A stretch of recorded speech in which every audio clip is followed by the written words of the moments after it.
Информационная служба Осетия ТВ. Главные темы выпуска. Хилтон теперь и в Северной Осетии. Гостиница «Москва», строительство которой вот уже более 7 лет не двигается с мертвой точки, теперь может превратиться в качественный отель самой известной мировой марки. Сегодня в здании побывал представитель компании Алексей Шаталов. Как маскируются снайперы, какой наносят грим и какое обмундирование используют. Сегодня бойцы 58-й армии продемонстрировали особенности ведения разведки снайперскими парами. На уничтожение условного противника всего один выстрел. О том, как прошли учения, в репортаже Раи Дзантиевой. Возрождение родного языка с помощью детей. Сегодня в Северной Осетии стартовал конкурс «Фажмина Каштарта». Ребята из 15 школ подготовили театральные зарисовки по произведениям осетинских классиков. Эти и другие темы далее подробно. Мировой бренд «Хилтон» теперь и в Северной Осетии. Некогда заброшенное здание гостиницы «Москва» уже совсем скоро может превратиться в качественный отель самой известной марки. С представителем «Хилтон Worldwide» 2 месяца назад в Москве встретился глава Минтуринвеста Алан Диамбеков. Сумел доказать, что у сотрудничества республики и компании есть будущее. Чтобы обсудить перспективы этого взаимодействия, во Владикавказ прилетел представитель бренда Алексей Шаталов. Вместе с председателем правительства Сергеем Токоевым он осмотрел здание. Республика заинтересована в появлении мирового бренда не только с экономической, но и с имиджевой точки зрения, подчеркнул премьер. Будем надеяться, ваш опыт здесь сыграет положительную роль. Надеюсь, да. По плану здесь уже давно должна была стоять современная гостиница «Москва». Ее строительством занималась печально известная фирма «Социальная инициатива». Компания оказалась очередной финансовой пирамидой. Собрав с людей деньги, 7 лет назад проект заморозили. Здание после долгих судебных разбирательств перешло в собственность администрации Владикавказа, а затем обрело нового владельца. Последние 3 года им является Вадим Бердиев. Все, что мы сейчас здесь видим, это все нужно переделывать. Мы уже предварительно с ними поговорили и нужно все переделывать.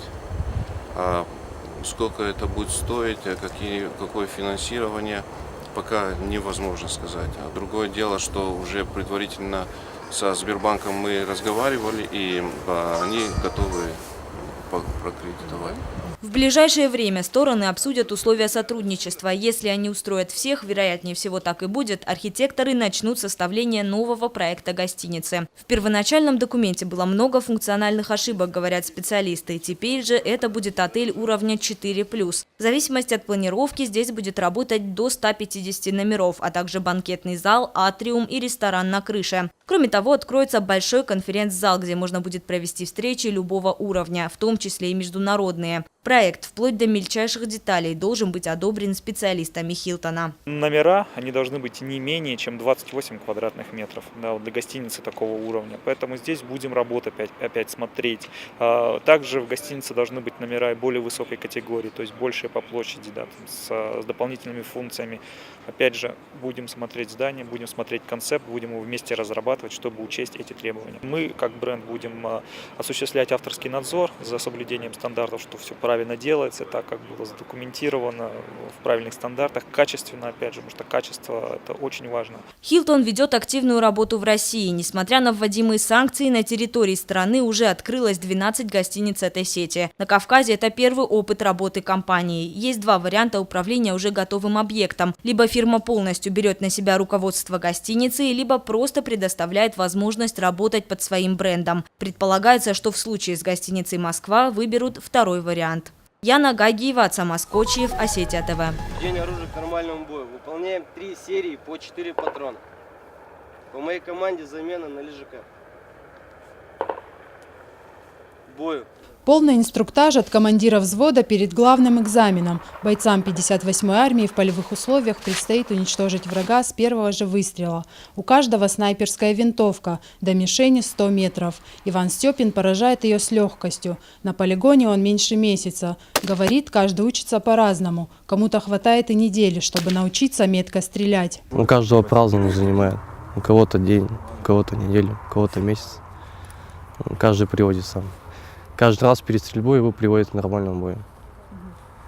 Как бы оно всегда должно быть приведено к этому. Снайперская подготовка проходит 3 месяца по 7 часов в день. Этого времени достаточно, чтобы привить навыки стрелка, говорит командир взвода. Здесь важна и психологическая подготовка бойца. Цель занятий – это подготовить бойцов к реальным боевым условиям. Задачи, я думаю, справляемся на 100%. Бойцы наиболее сейчас уже подготовлены. Есть бойцы, которые недавно только пришли к нам в подразделение, поэтому составляет сложность. С ними отдельно, индивидуально с каждым работаем, улучшаем свои результаты с каждым днем. Особенности снайперской службы, они действуют в парах, корректируют друг друга. Они действуют на удалении, поэтому у них меньше права на ошибку. И весь исход боя зависит только от них самих. Следующий этап – тактическая подготовка. Весь взвод переодевается в специальные маскирующие костюмы. Боевая подготовка проходит в 3 ступени. Самый сложный – выстрел по движущейся мишени 600 метров. Стрелять нужно строго на выдохе. Здесь нет права на ошибку. Ребята должны уложиться в максимально короткое время. Главная цель стрелков – действовать сообща. Специальный костюм для маскировки называется леший, но его недостаточно. Снайпер должен максимально слиться с окружающей средой, поэтому в ход идет сухая трава, листья, ветки.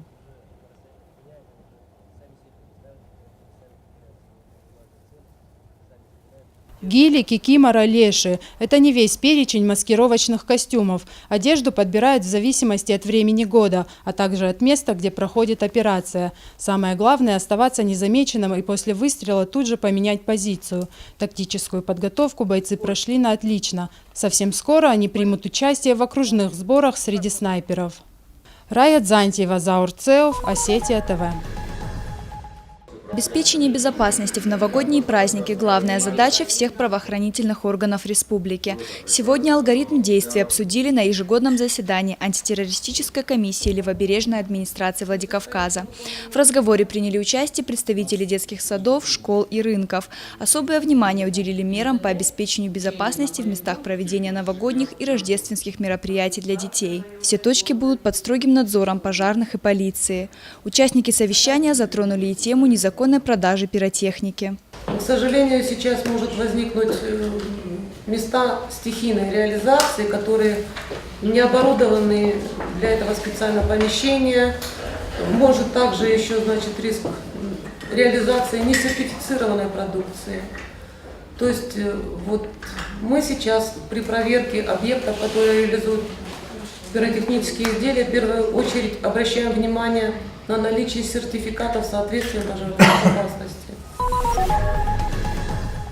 Последние приготовления перед выступлением. Дети волнуются и ждут своего выхода. Обсуждают детали, проверяют реквизит и поправляют костюмы. В одном из старейших зданий Владикавказа, в юношеской библиотеке, проходит конкурс «Фажмина Каштарта». Этот конкурс проводится впервые по инициативе Суслана Засеева, сотрудника СОБРа, человека, который прям очень болеет за родной язык.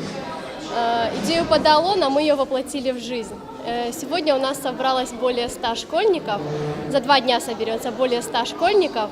Сегодня пройдет театральное направление, в субботу будет авторские стихи и песенный конкурс. Лучшие ученики из 15 школ Владикавказа представили на суд жюри театральные зарисовки по произведениям остинских классиков. Учащиеся 16-й гимназии подготовили миниатюру по произведению Розы Кочесовой «Гадылок». Не по годам взрослые они рассуждают о том, как портит семьи обман и пьянство, и о том, на чем держится настоящая семья. Это взаимопонимание, конечно, друг с другом, и чтобы относились к тебе с уважением и думали о тебе только хорошее. Мне кажется, что между семьей и родиной, выбора нет, то есть...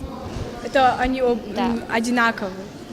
И что семья, она твоя родная и земля, ее разделять нельзя. А вот ученики 13-й школы поставили поэму Кубады. С неподдельной искренностью они сопереживали герою Коста, старику Кубады, влюбленному в свою родину. Жюри конкурса внимательно оценивало всех выступающих. Как говорили великие умы России, талантам нужно помогать, бездарности пробьются сами.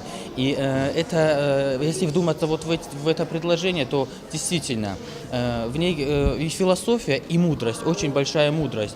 И такой молодежи, которая собралась сегодня в этом зале, их надо поддержать. И сегодня как раз раскроются те таланты, которые прячутся. Уже в эту субботу станут известны имена победителей. По словам организаторов, этот конкурс – еще один важный шаг к возрождению родного языка. Залина Губурова, Евгений Маркин, Осетия ТВ. Торжественный полонез и нежный вальс в исполнении прекрасных юношей и очаровательных дам. Студенты Горского аграрного университета словно перенеслись на пару веков назад и встретились на зимнем балу. Около 3 недель ребята разучивали движения, готовились к самому красивому новогоднему событию.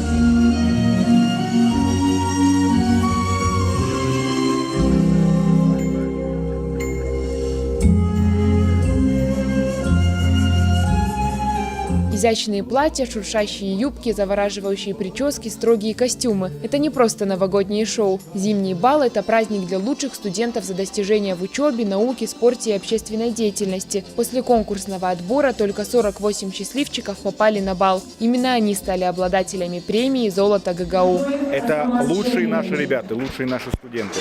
И они лучшие по праву, мы отбирали их в течение года, и они по праву носят звание «Золото ГГУ». Мне бы хотелось, чтобы это стало доброй традицией, которая распространится по всему нашему студенческому сообществу, потому что такие вещи, на мой взгляд, они не только воспитывают, наверное, но и это дисциплинируют, потому что это уровень, которому нужно соответствовать. Для Марины Хуриевой премия стала неожиданностью. Тем более, что количество претендентов в этом году выросло вдвое. Все больше молодых людей стремится заявить о себе и добиться успехов в профессии. Не ожидала, что стану призером в этой номинации.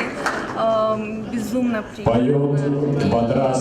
Надеюсь и желаю, чтобы в следующем году состоялось это мероприятие и все больше и больше наших студентов принимали в этом участие. На этом вечере у студентов была возможность пообщаться с потенциальными работодателями, руководителями государственных структур, представителями предприятий и ведомств. После официальной части праздник молодости и красоты продолжился. И снова все завертелось и закружилось в танце. Ирина Дзабаева, Залина Губурова, Евгений Маркин, Осетия ТВ.